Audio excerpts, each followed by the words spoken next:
हाँ तो स्टूडेंट्स देखिए, आज हम एक बहुत शानदार टॉपिक स्टार्ट करने जा रहे हैं जिसका नाम है विद्युत धारा का तापीय प्रभाव। ठीक है, हम समझते हैं आज विद्युत धारा का तापीय प्रभाव एक्चुअल में होता क्या है। देखिए, इसको मैं इस प्रकार से समझाता हूं। सबसे पहले हम क्या करेंगे, चालक तार बना रहे हैं यहाँ पर। तो ये देखिए, यहाँ पर हमने यहाँ पर चालक तार ले लिया, ये मैंने एक चालक तार बना दिया। ठीक है, ओके। अब इस चालक तार को मैं एक बैटरी की सहायता से जोड़ देता हूं। ये मैंने यहाँ पर एक बैटरी की सहायता से चालक तार को जोड़ दिया और ये बैटरी मैंने बना दी, ये प्लस माइनस, फिर ये प्लस, फिर ये माइनस, और यहां पर एक मैंने कुंजी के लगा दी और यहां पर ऐसे कर दिया। ठीक है, बैटरी का मतलब होता है जब बहुत सारे सेलों को एक साथ जोड़ते तो बैटरी बन जाती है। ये यहां पर आपकी बैटरी होगी। क्लियर। अब इस बैटरी से धारा प्रवाहित होगी तो यहां पर धारा प्रवाहित आई होगी। ठीक है, अब जिस धारा जाएगी तो ये ए प्लस से जो आपकी धारा होती है वो प्लस से माइनस की तरफ बहती है। और आपको पता होगा कि जब किसी भी चालक तार में धारा जो बहती है ना, इलेक्ट्रॉनों की जो दिशा होती है वो हमेशा धारा की विपरीत दिशा में होती है। इसका मतलब अगर धारा ऐसे बह रही है तो जो इलेक्ट्रॉन है वो ऐसे बहेंगे। ठीक है, माइनस से प्लस की तरफ। तो इसका मतलब जो इलेक्ट्रॉन है इसके अंदर ये इलेक्ट्रॉन है, तो यानी कि जो इलेक्ट्रॉनों की गति रहेगी दोस्तों वो किधर की तरफ रहेगी, इधर की तरफ। ठीक है, ये इलेक्ट्रॉनों की गति इधर की तरफ रहने वाली है। ठीक है, ओके, ये इलेक्ट्रॉनों की गति इधर की तरफ रहेगी। ठीक है, ओके। अब कैसे क्या समझे, समझ कर देखो, ध्यान से समझना। जब किसी बैटरी द्वारा किसी चालक तार में धारा प्रवाहित की जाती है, पहली लाइन का मतलब समझो, किसी बैटरी के द्वारा किसी चालक तार में, ये क्या है आपका, तो ये है आपके चालक तार। ठीक है, मैंने एक चालक तार लिया और ये क्या है आपकी बैटरी। तो यहां पर मैं लिख देता हूं, ये हमने लिया यहां पर दोस्तों बैटरी।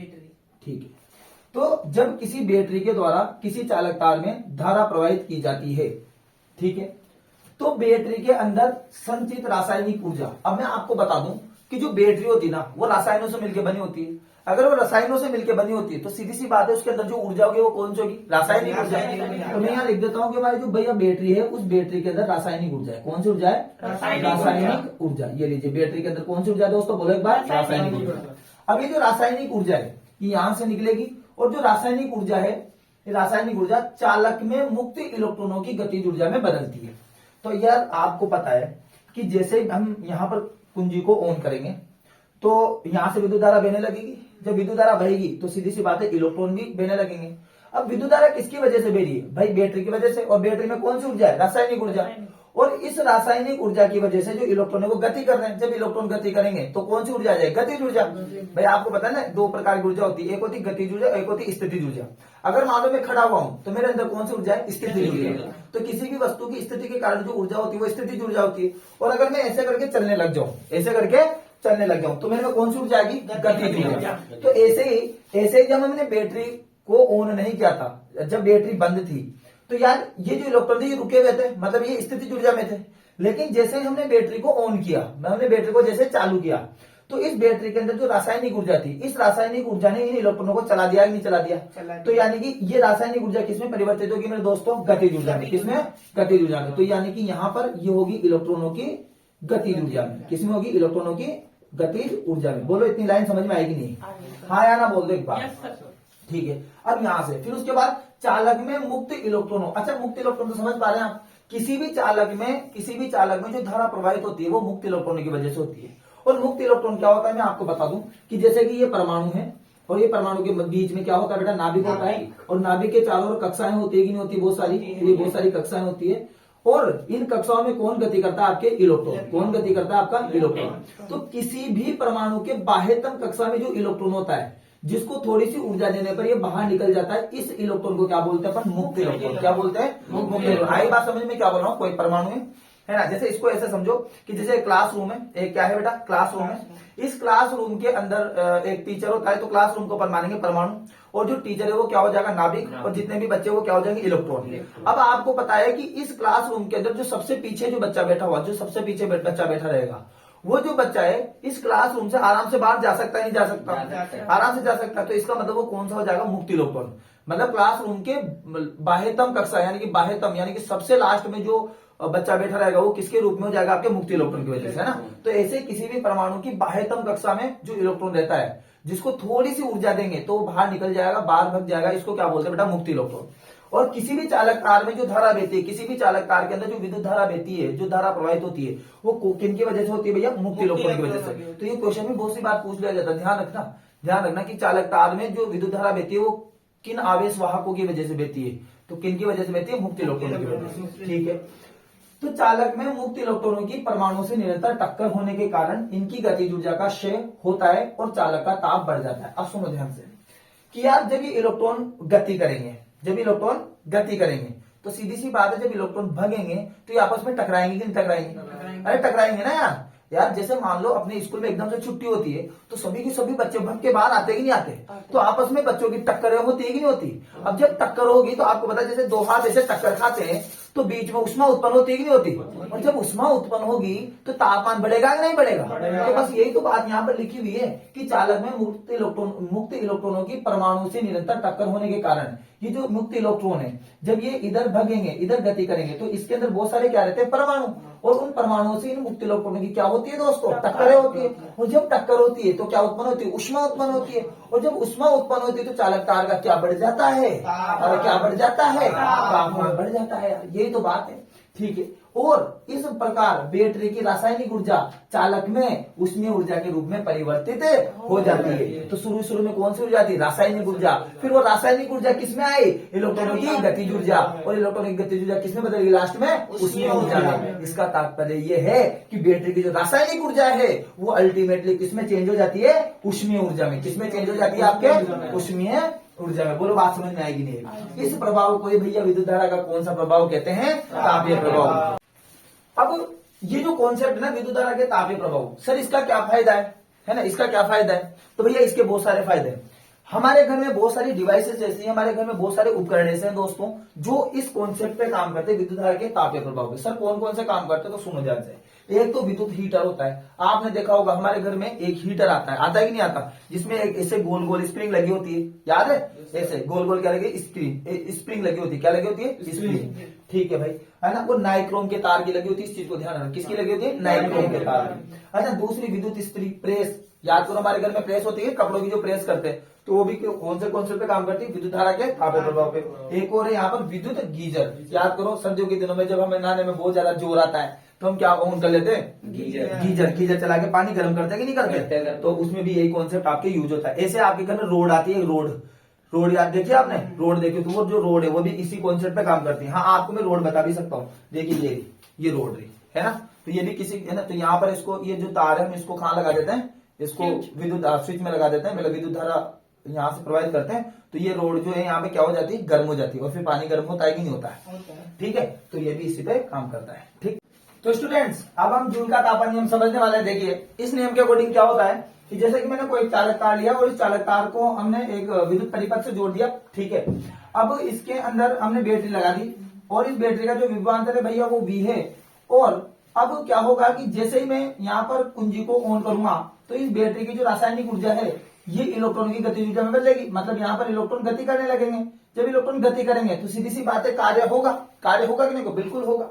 तो ये जो कार्य होगा, अब इस कार्य का सूत्र क्या होगा, तो आपने इस चैप्टर की स्टार्टिंग में पढ़ा होगा, एक फॉर्मूला पढ़ा था विभवांतर का, तो V बराबर होता है आपके पास W/Q। कितना होता है दोस्तों, W/Q। तो यहां से जो W का वैल्यू निकलेगा आपके, यहां से जो W का सूत्र निकलेगा वो क्या निकलेगा, V into Q। V into क्या हो जाएगा, Q। तो यहाँ पर जो इलेक्ट्रॉन को एक जगह से दूसरी जगह लाने तक, एक जगह से दूसरी जगह तक लाने में जो काम किया गया वो हो जाएगा आपका V इंटू Q। ठीक है, इतनी बात समझ में आई? ओके, अब इसके बाद अगर मैं बात करूं तो आपको ये पता होना चाहिए कि हमारे पास Q का एक सूत्र होता है, क्योंकि Q का हमारे पास एक सूत्र होता है, Q is equal to IT। क्या होता है, Q इक्वल टू IT। अगर आपको ये सूत्र नहीं पता तो आप मेरा वीडियो नंबर फर्स्ट देखिए, उसके अंदर आपको यहाँ पर मिल जाएगा। तो Q इक्वल टू IT होता है, इसकी वैल्यू यहाँ पर अपन रख देंगे। तो ये देखो W इक्वल टू V, और ये Q की जगह यहाँ पर जो Q है उसकी जगह हम लिख देंगे IT, तो ये हो जाएगा VIT। क्या हो जाएगा दोस्तों, VIT। ठीक है, अब यहाँ पर हम एक और सूत्र जानते हैं ओम के नियम से, है ना।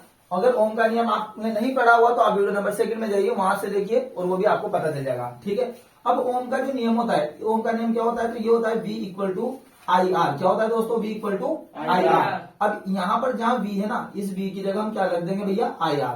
तो देखो W का सूत्र हो जाएगा W is equal to V की जगह हो जाएगा 10 IR, और ये हो जाएगा आपका IT। अगर इसको और बहुत प्यारे तरीके से, कैसे दोस्तों, बहुत प्यारे तरीके से अगर आप इसको सेट करेंगे तो ये हो जाएगा W equal to I into I, क्या होगा बोलो तो जरा, आई स्क्वायर और आर टी। तो यहाँ पर ये एक W का सूत्र आया कि नहीं आया? अब आपको भी पता है और ये मेरे को भी पता है कि इसके जस्ट पहले अपन ने जो टॉपिक पढ़ा था, यानी कि विद्युत धारा का तापीय प्रभाव, जूल का जो तापन नियम है इसी से रिलेट है। और अपन ने पढ़ा था कि यहाँ पर जो बैटरी होती है, इस बैटरी में कौन सी ऊर्जा होती है? रासायनिक ऊर्जा। और ये रासायनिक ऊर्जा पहले इलेक्ट्रॉनों की गतिज ऊर्जा में बदलती है और गतिज ऊर्जा के बाद लास्ट में किसमें बदलती है? उष्मीय ऊर्जा में। उष्मीय ऊर्जा में किसमें बदलती है? उष्मीय ऊर्जा में। इसका मतलब इलेक्ट्रॉनों के द्वारा जो किया गया कार्य, यह किया गया कार्य ऊष्मा ऊर्जा के रूप में, कौन सी ऊर्जा के रूप में? ऊष्मा ऊर्जा के रूप में स्थानांतरित होता है। यह ऊष्मा ऊर्जा के रूप में रूपांतरित हो जाता है। किसके रूप में? ऊष्मा ऊर्जा के रूप में रूपांतरित हो जाता है। रूपांतरित समझते हैं ना दोस्तों, बदल जाता है ना। अब आपको पता है ऊष्मा ऊर्जा का इंग्लिश में बोलते हैं अपन हीट एनर्जी। क्या बोलते हैं? Heat energy. अब हीट एनर्जी मतलब ये H, तो यानी कि W है, इसकी जगह मैं क्या लिखूंगा? H। तो ये हो जाएगा H equal to I square R T. ठीक है, तो ये जो है हमारे पास जूल का तापन नियम आएगा। अब इस नियम के अनुसार क्या होता है? इसके अनुसार यहाँ पर 3 पॉइंट बनेंगे आपके। कितने पॉइंट बनेंगे? 3 पॉइंट। आप इस सूत्र को थोड़ा ध्यान से देखते रहें और ध्यान से देखेंगे तो देखो, जो हमारा H है, ये H एक बार तो समानुपाती होगा किसके? आई स्क्वायर के, है ना, मतलब धारा के वर्ग के समानुपाती। दोबारा जो ये H है, ये समानुपाती होगा किसके? आर के। और आर क्या होता है हमारा? चालक तार का प्रतिरोध। तीसरे नंबर में हमारा जो H है वो समानुपाती होगा किसके? T के, मतलब बोले तो समय के। और इसे ही हम जूल का कौन सा नहीं बोलते? तापन नियम कहते हैं। बहुत सिंपल है कि नहीं दोस्तों? आगे बात समझ में। इसका मतलब जो है कि अगर मान लो, जैसे कि मैं फॉर एग्जाम्पल यहाँ पर जूल के तापन के नियम पर चलने पर आधारित ये एक डिवाइस लेता हूँ, इसको रोड कहते हैं, सब जानते हैं इसको सब। जब मैं इसको विद्युत धारा में लगाऊंगा दोस्तों, है ना, तो क्या होगा कि अगर मैं आई का मान मतलब विद्युत धारा का मान बढ़ाऊंगा तो यानी कि ऊष्मा भी बहुत ज्यादा बढ़ेगी। ठीक है, और अगर मैं इसका प्रतिरोध बढ़ाऊंगा, मतलब मैंने ये जो तार ले रखा है, देखिए ध्यान से, इस रोड में जो ये लग रहा है ना, ये इसका अगर मैं प्रतिरोध बढ़ाएंगे तो यानी कि ऊष्मा भी क्या होगी? बढ़ेगी। मतलब ये अगर ये तार में ज्यादा प्रतिरोध का लूंगा ना, ज्यादा प्रतिरोध का लूंगा तो ये ज्यादा गर्म करेगा पानी को। सीधी सी बात है, क्योंकि ज्यादा प्रतिरोध का मतलब क्या? इलेक्ट्रॉनों की ज्यादा टक्कर, और जितनी ज्यादा इलेक्ट्रॉनों की टक्कर उतनी ज्यादा ऊष्मा ऊर्जा बढ़ेगी, और ऊष्मा ऊर्जा बढ़ेगी तो सीधी सी बात है, गर्म होगा कि नहीं होगा दोस्तों? बिल्कुल होगा यार। तो ये बात समझ। अब H समानुपाती T का मतलब अगर जितनी ज्यादा देर तक आप इसको विद्युत धारा देंगे, है ना, जितना ज्यादा आप टाइम लेंगे, सीधी सी बात है ये भी उतना ही ज्यादा गर्म करेगा, है ना। तो यानी कि अगर समय बढ़ाओगे तो H भी बढ़ेगा।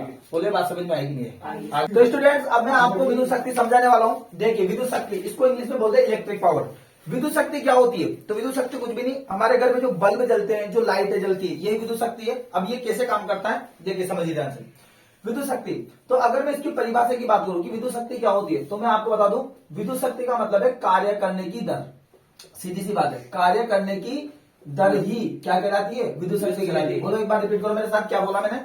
कार्य करने की जो दर है उसी को क्या बोलते हैं? विद्युत शक्ति कहते हैं। ठीक है, और हमने पहले भी आपको बताया था कि अब अगर मुझे इसका सूत्र बनाना हो, किसका? विद्युत शक्ति का मुझे सूत्र बनाना हो, तो देखो कैसे बनाऊंगा। मैंने कहा किसकी दर है? किसकी दर है? कार्य की। तो यानी कि कार्य की, तो कार्य की दर मतलब कार्य ऊपर आ जाएगा और कार्य की दर। और आपको पता है कि पहले वीडियो में आपने देखा हो तो मैंने बोला था, जहां दर आएगी क्या करेंगे बताओ? समय का भाग देंगे। अरे क्या करेंगे भैया?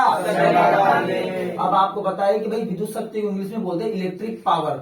अब पावर बोलने की वजह से इसको किससे व्यक्त करेंगे? पी से। और कार्य को इंग्लिश में बोलते हैं वर्क, इसलिए व्यक्त करेंगे डब्ल्यू से। और समय को टाइम, तो इसको किससे व्यक्त करेंगे? तो ये फॉर्मूला बन गया हमारे P बराबर W बटे T। बहुत बढ़िया। अच्छा, इसके बाद कुछ प्यारी प्यारी बातें हमें याद होनी चाहिए। देखिए ध्यान से, विद्युत शक्ति का एसआई मात्रक, अगर हमसे कोई पूछ ले कि इसका एसआई मात्रक क्या होता है, तो आपको ध्यान रखना, इसका एसआई मात्रक होता है वाट। क्या होता है? वाट लगा देंगे दोस्तों। क्या लगा देंगे? वाट लगा देंगे। वोल्ट नहीं होता, ध्यान रखना, अंतर समझना। एक होता है वाट, एक होता है वोल्ट। जो वोल्ट होता है ना, वो विभवांतर का मात्रक होता है। किसका होता है भैया? और जो वाट होता है, इसको इंग्लिश में बोलेंगे WATT। ध्यान रखना, ये वाट होता है। बहुत बढ़िया सर, बहुत बढ़िया। आगे मैंने कहा देखो, एक बहुत प्यारी सी बात और याद रख लो आप। अच्छा, इसका एक और मात्रक हो सकता है यहाँ, किसके अकॉर्डिंग देखो, P बराबर क्या होता है? W बटे T।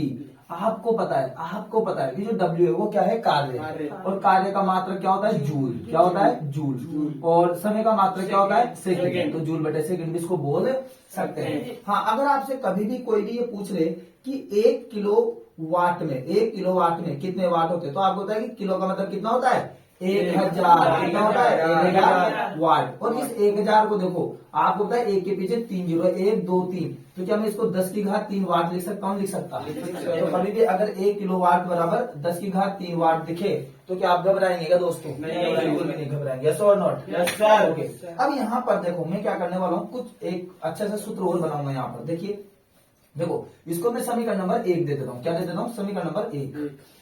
अब हमें ये पता है कि भाई यहाँ पर इस समीकरण के अंदर जो W है, क्या है, W, कि हमें W का कोई स्पेशल मात्रक याद है क्या, हाँ सर है। हमने दूसरे चैप्टर में पढ़ा था V बराबर W बाई क्यू, पढ़ा था नहीं पढ़ा था, तो V बराबर W बाई क्यू, तो W का सूत्र क्या आएगा, यहाँ से बताओ, W बराबर V इंटू क्यू, आएगा कि नहीं आएगा, आएगा। और इसी के अंदर आपने एक सूत्र और पढ़ा होगा दोस्तों, Q का। Q बराबर क्या होता है आपका, बोलो IT। क्या होता है, IT। तो देखो यहाँ पर W बराबर हो जाएगा V इंटू क्यू की जगह क्या लिख दूंगा मैं, बोलो तो IT।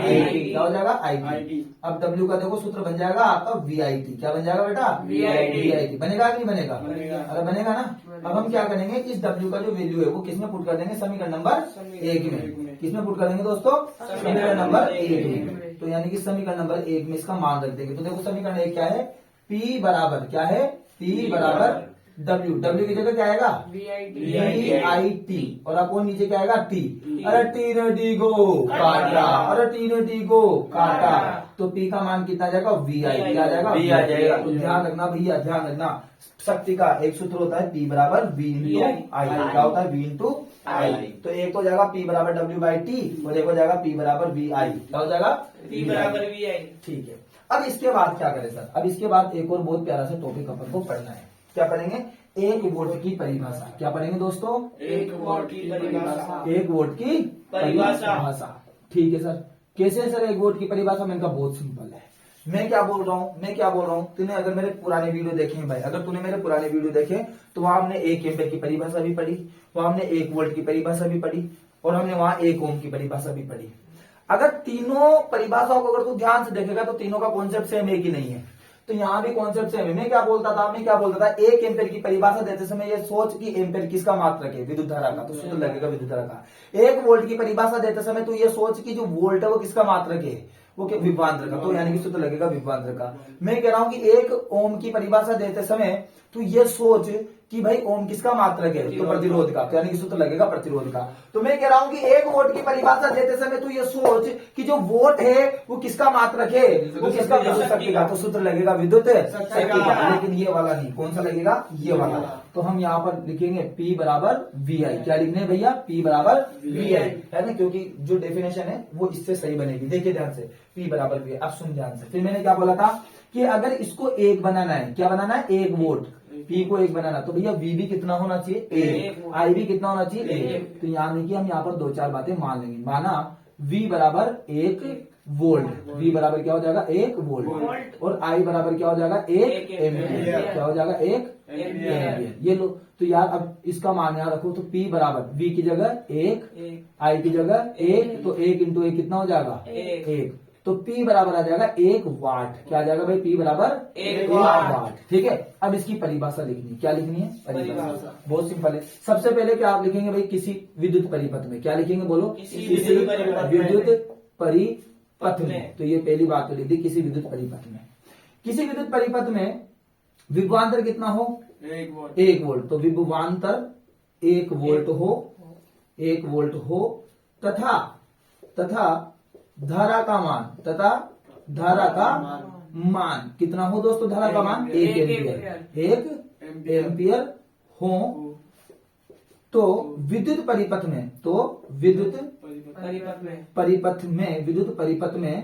जो शक्ति का मान है, विद्युत परिपथ में शक्ति का मान कितना होगा, विद्युत शक्ति का मान 1 वाट, यानी कि 1 वाट होगा।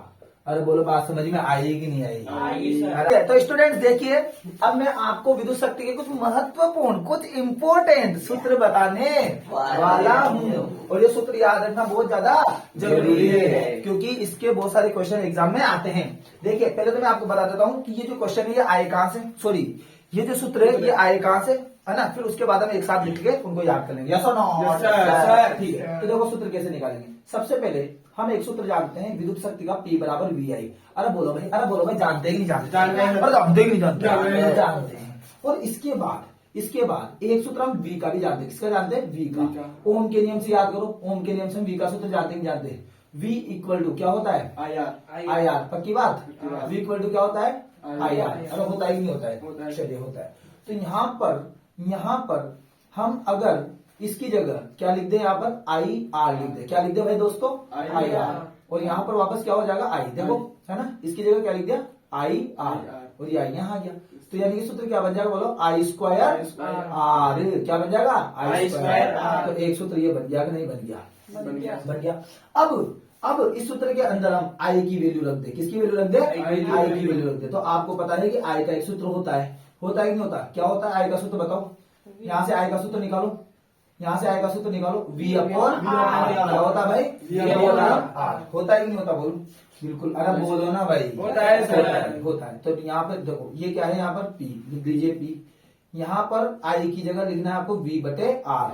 तो यहाँ लिख देंगे V बटे R, और इसका क्या हो जाएगा दोस्तों? स्क्वायर, क्योंकि स्क्वायर, और ये R ऐसा का ऐसा।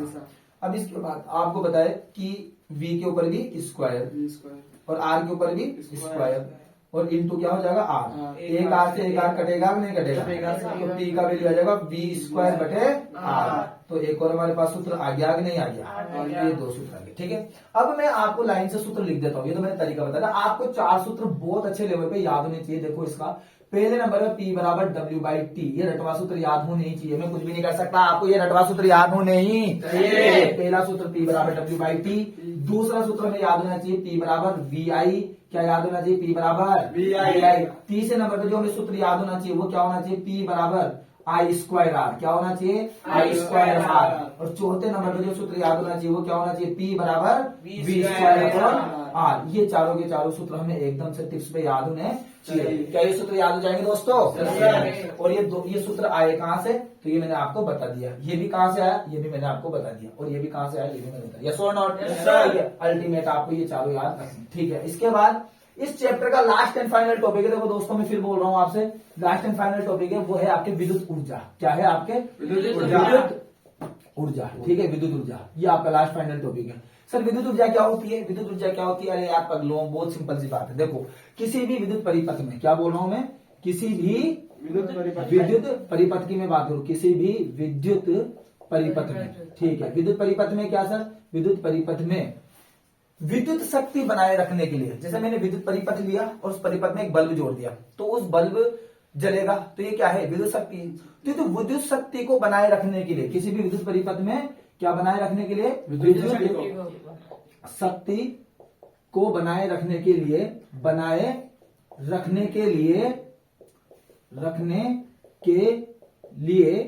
बैटरी द्वारा अब आपको पता है बैटरी क्या देती है? ऊर्जा। बैटरी क्या देती है? ऊर्जा। तो बैटरी द्वारा दी गई ऊर्जा क्या कहलाती है? विद्युत ऊर्जा कहलाती है। किसी भी विद्युत परिपथ में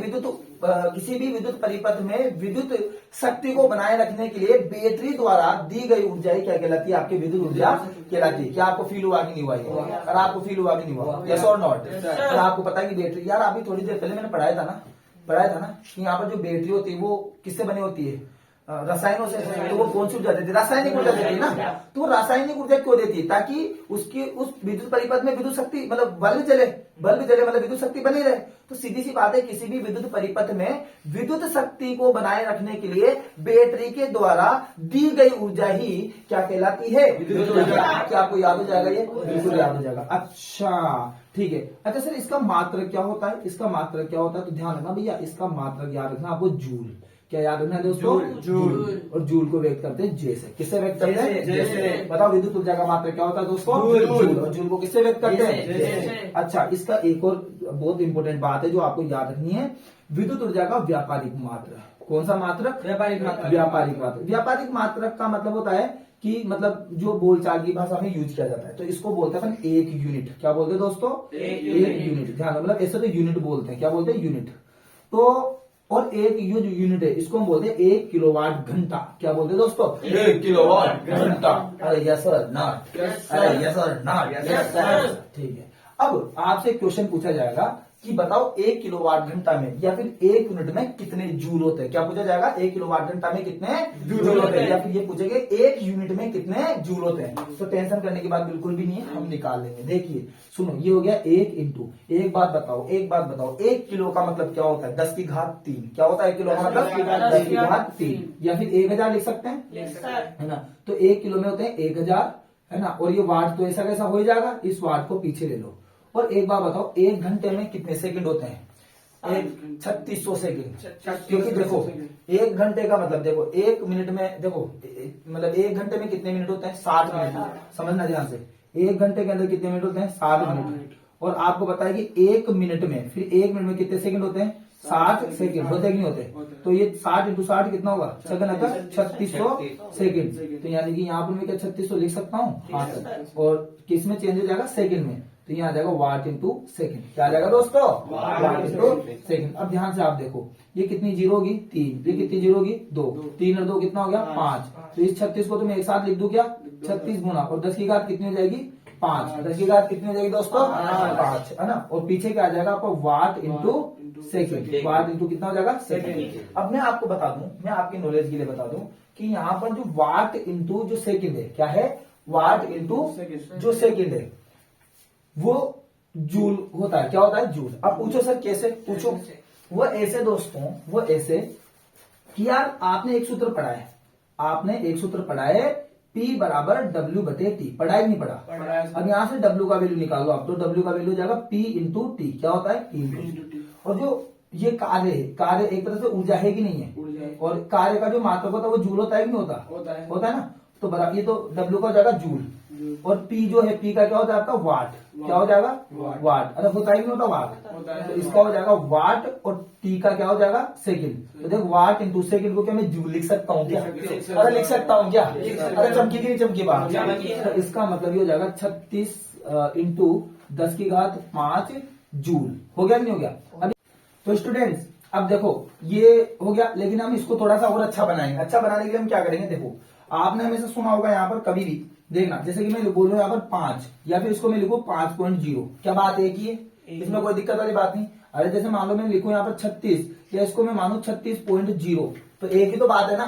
तो आप ये समझ के चलें कि यहाँ पर पीछे की तरफ इसमें एक पॉइंट है। क्या है यहाँ पर? पॉइंट। वो हमेशा रहता है, कोई दिक्कत वाली बात इसमें बिल्कुल भी नहीं है। यानी कि 0.0, ठीक है। ऐसे अब मैं क्या करूंगा, इस पॉइंट को उठा के इधर की तरफ लाऊंगा। कहां लाऊंगा? इधर की तरफ। जब मैं इधर की तरफ लाऊंगा तो आपको एक बात ध्यान रखनी है, और ये कैसे हुआ ये भी मैं आपको बताऊंगा, पर एक बात ध्यान रखो कि कभी भी अगर पॉइंट पीछे से आगे आएगा, आगे की तरफ, है ना, तो जो पावर, अगर यहाँ प्लस में पावर है ना, प्लस में पावर है, तो अगर कभी भी पॉइंट आगे आएगा तो पावर भी बढ़ेगी। पावर भी क्या होगी? बढ़ेगी। अब मैं पॉइंट को एक कदम आगे किसका है ना, तो पावर भी आपकी 10 की घात 5 से कितनी हो जाएगी? 6। अब सिर्फ ऐसा क्यों होता है? ऐसा इसलिए होता है, आप थोड़ा दिमाग लगाओ, कि अगर मैं एक एग्जांपल लूं यहाँ पर, जैसे कि मान लो यहाँ पर मैंने लिया 2.6 और इंटू 10 की घात मान लो मैंने ली 2। कितनी ली? 2। अब यार एक बात बताओ कि जब मैं इस पॉइंट को हटाता हूं, क्या करता हूं? हटाता हूं। हटाने का मतलब है ये पॉइंट पीछे गया। हटाने का मतलब क्या है? पॉइंट पीछे गया, तो पीछे एक जीरो लगता है नहीं लगता? भाई अगर पॉइंट के बाद एक अंक है तो नीचे भी तो एक अंक ही आएगा ना। तो ये यहां से हटने का मतलब है ये पॉइंट पीछे आ गया यहाँ पर। अब ये पॉइंट कहाँ गया? यहाँ पर। यस और नॉट? तो यानी कि फिर आप देखो कि आंसर जो बनेगा वो 10 की घात 1 बनेगा कि नहीं बनेगा? बनेगा ना। इसका मतलब जब पॉइंट पीछे जाएगा तो पावर घटती है, तो ऑटोमेटिकली जब ये पॉइंट इधर आएगा तो पावर क्या हो जाएगी? बढ़ जाएगी। अरे बात समझ में आएगी नहीं आएगी? अरे चमकी की नहीं चमकी? थोड़ी बहुत तो चमकी होगी ना, बस सीधी सी बात है।